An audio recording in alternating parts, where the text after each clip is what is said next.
Om Namah Shivaya. Hi friends, how are you? In this video we are going to learn about regulation of food intake. It is one of the hypothalamic function. Okay. Regulation of food intake is an intricate phenomenon because of the complex nature of control of eating behavior. The food intake mainly depends on the individual's appetite to eat. Eating behavior depends on many other physiological and non-physiological factors. Some of these important factors include psychological, genetic, environmental, and social factors, quality of food and nutritional state of the individual, energy expenditure, interest for food, and appetite of the individual at the time of taking food. The long-term regulation of food intake is aimed at maintaining the balance between intake and energy expenditure so that body weight is maintained within its normal range. However, to make it a simpler one, we classify the factors regulating the food intake into three major categories. Okay. In this video about neural factors. Okay.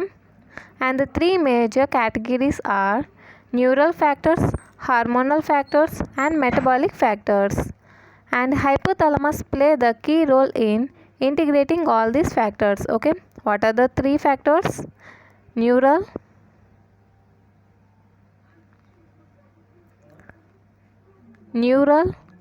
hormonal, and metabolic factors. Okay. See the neural factors. Role of hypothalamus. Hypothalamus is the major regulator of food intake. Two areas in hypothalamus control food intake. Okay. Remember these two areas. Two areas in hypothalamus control food intake. The feeding center and satiety center. Okay. Feeding center and satiety center. See feeding center. Feeding center. Feeding center is the lateral hypothalamus located in the bed nucleus of median forebrain bundle. Okay. Feeding center is the lateral hypothalamus located in the bed nucleus of median forebrain bundle at its junction with the palidohypothalamic fibers. Lateral hypothalamus is called feeding center. Lateral hypothalamus is called feeding center as its stimulation greatly increases food intake. On the contrary, experimental lesion of lateral hypothalamus results in fetal anorexia in otherwise healthy animals. Okay. On the contrary, experimental lesion of lateral hypothalamus results in fetal anorexia in otherwise healthy animals. Coming to satiety center. The ventromedial hypothalamus. Remember, ventromedial hypothalamus is called satiety center. Here, lateral hypothalamus. Lateral hypothalamus is called feeding center. The ventromedial hypothalamus is called satiety center because stimulation of ventromedial hypothalamus causes cessation of eating. Okay. Stimulation of satiety center causes cessation of eating, whereas lesion of it causes severe hyperphagia that result in morbid obesity. Okay guys, lesion of satiety center causes severe hyperphagia that results in morbid obesity.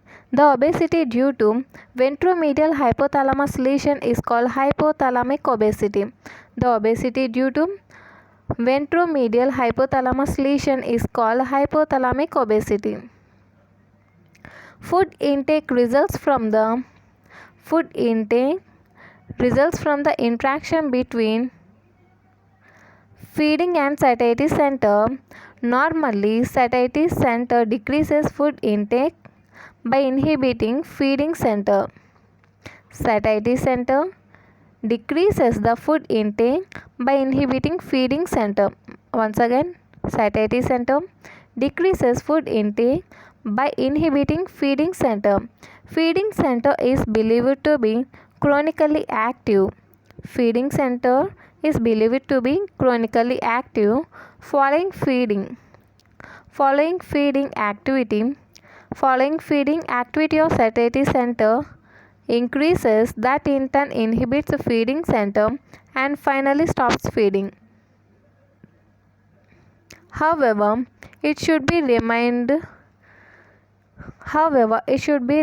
that appetite for food is different from the desire for food. Remember that appetite for food is different from desire for food.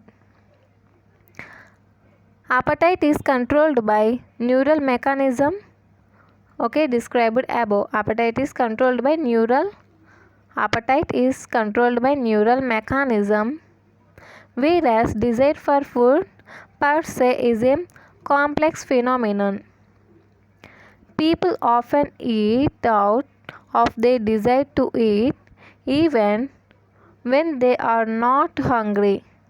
People often eat of their desire to eat even when they are not hungry. Uncontrolled desire for eating results in excess calorie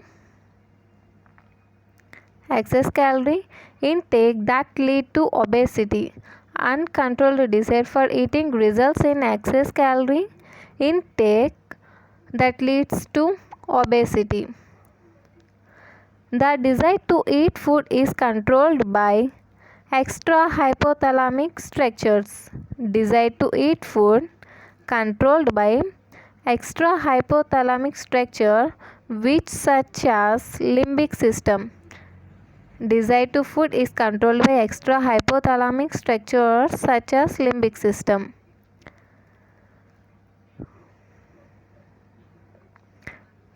Preliminary reports from our laboratory suggest that hormones are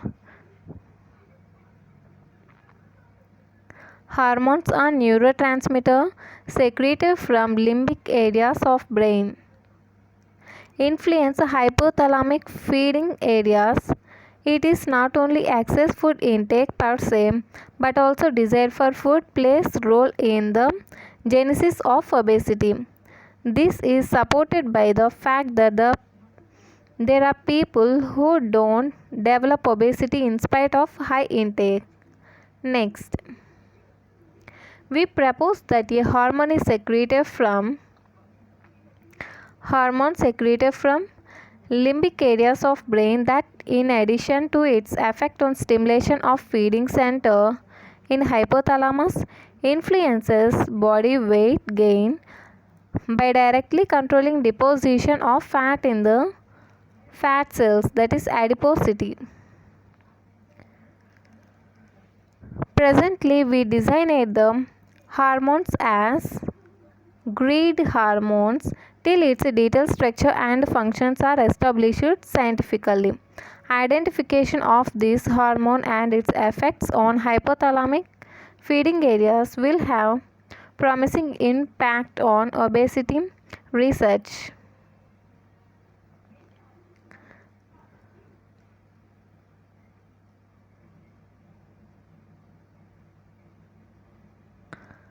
Role of other centers.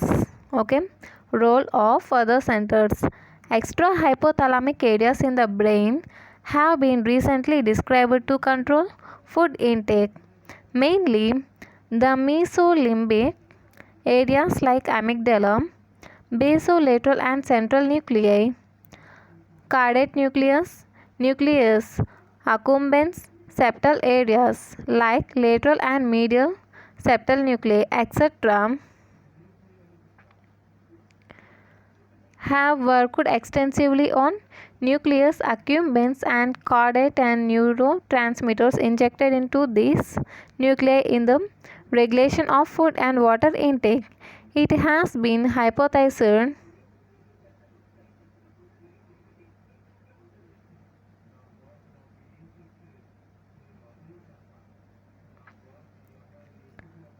that these areas influence food intake partly through, not fully through hypothalamic centers. Okay, next, role of vagus nerve.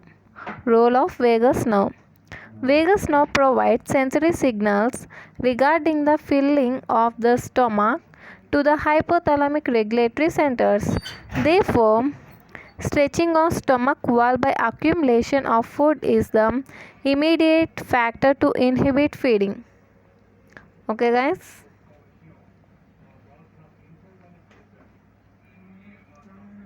In next video, we are going to learn about the hormonal factors that control or regulate the food intake. Okay. If you like this video, like, share, and subscribe. Thank you.